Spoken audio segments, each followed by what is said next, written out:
तो दोस्तों आपका फिर से स्वागत है हॉररलैंड में। और आज मैं जिस मूवी को एक्सप्लेन करने वाला हूँ उस मूवी का नाम है एलिजाबेथ हार्वेस्ट। मूवी की शुरुआत में पहाड़ों के रास्ते एक कार में एक लड़की और एक आदमी अपने घर की तरफ जा रहे थे।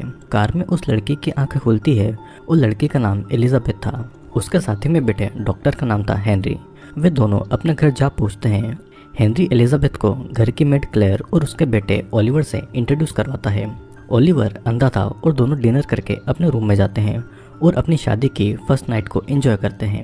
अगली सुबह हेनरी एलिजाबेथ को पूरा घर दिखाता है और सभी रूम में लॉक लगा था जो कि सिर्फ फिंगरप्रिंट से ही खुलता था। घर में एक रूम ऐसा भी था जहाँ पर जाने के लिए हेनरी एलिजाबेथ को मना कर देता है और वो वहीं पर एलिजाबेथ को प्यार करने लगता है। अब क्लेयर उन दोनों के मोमेंट्स को देखकर वहाँ से चली जाती है और रात को हेनरी एलिजाबेथ से कहता है कि वो काम के लिए सुबह ही निकलने वाला है।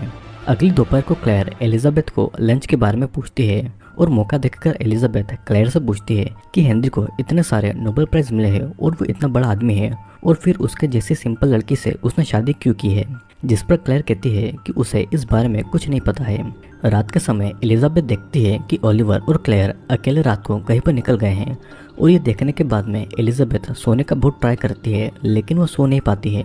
उसे नींद आ ही नहीं रही थी। एलिजाबेथ उठकर उस रूम में जाती है जहाँ पर जाने के लिए हेनरी ने उसे मना किया था और वो पूरा रूम किसी लेबोरेटरी की तरह था।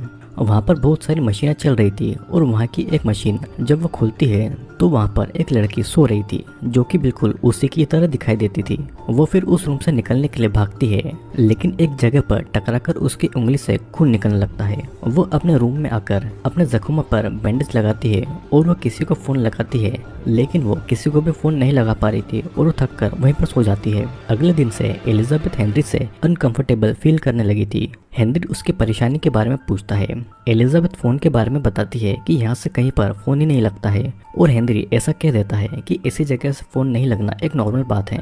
हेनरी फिर एलिजाबेथ की इंजर्ड उंगली के बारे में एलिजाबेथ से पूछता है जिस पर वो कहती है कि ये बस एक एक्सीडेंट है और फिर हेनरी एलिजाबेथ के साथ में इंटीमेट होता है लेकिन एलिजाबेथ इसको एंजॉय नहीं करती है और वो इंटीमेट होते समय रोने लगती है।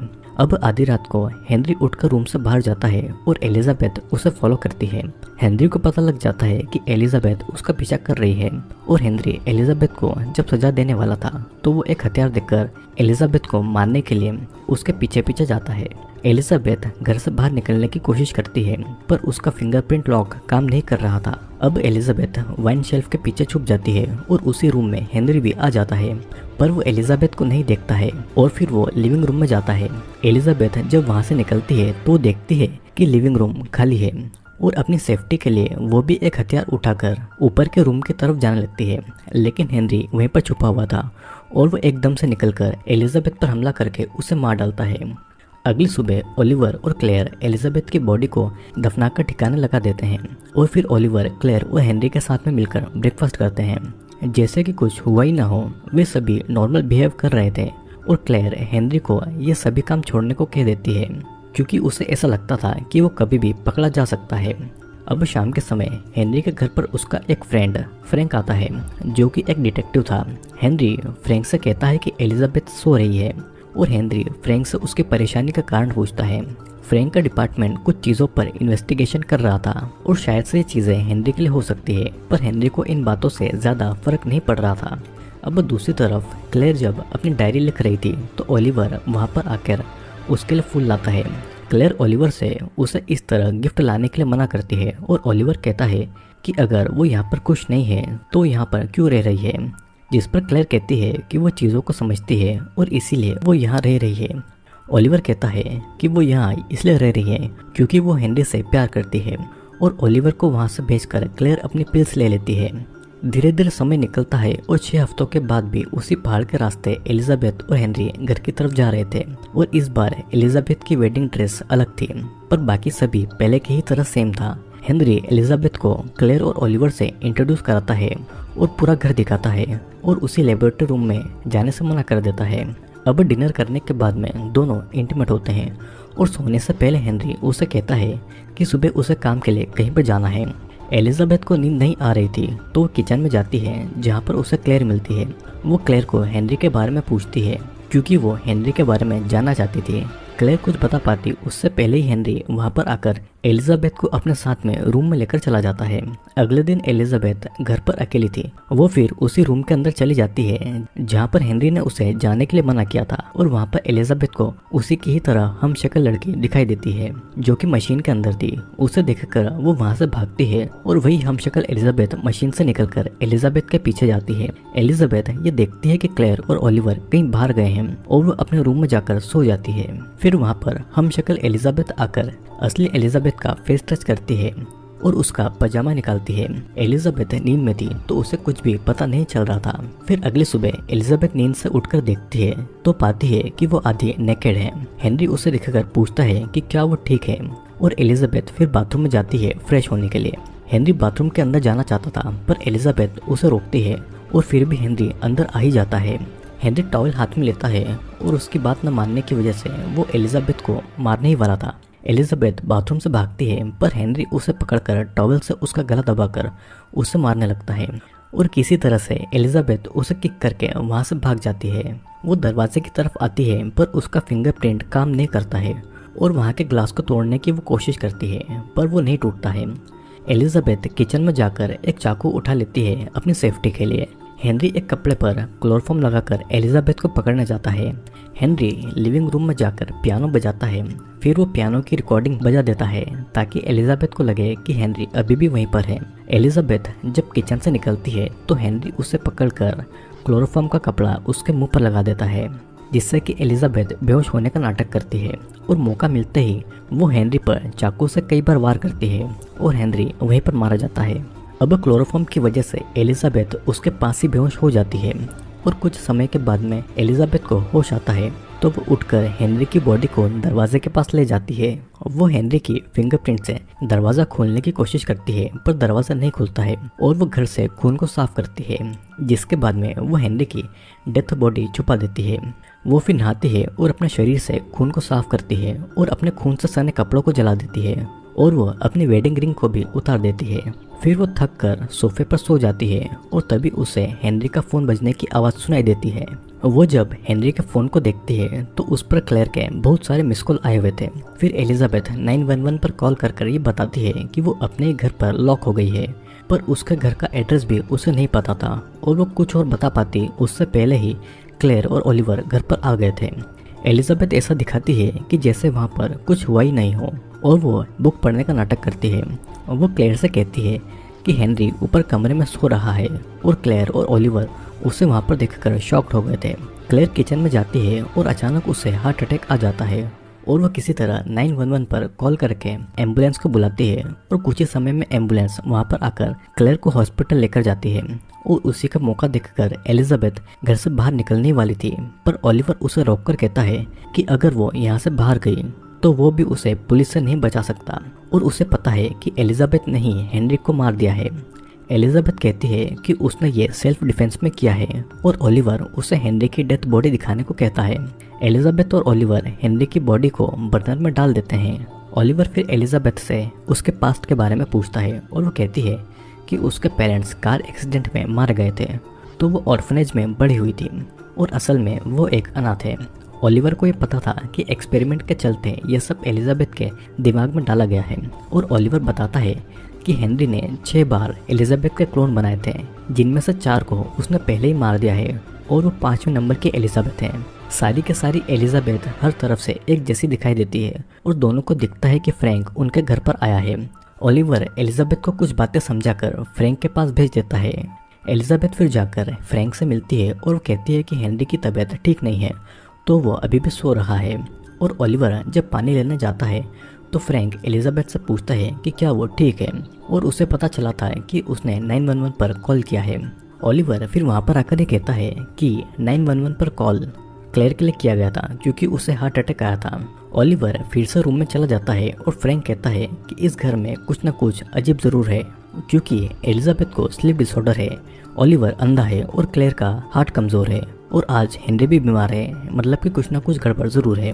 फिर अचानक ओलिवर वहाँ पर आकर हेनरी को गोली मार देता है, जिससे कि वो वहीं पर मारा गया था। ओलिवर फिर एलिजाबेथ को समझाता है कि फ्रैंक ने पहले की ही एक एलिजाबेथ को देखा था, तो उसे उन पर पहले से ही शक हो गया था और इसीलिए उसे मारना जरूरी था।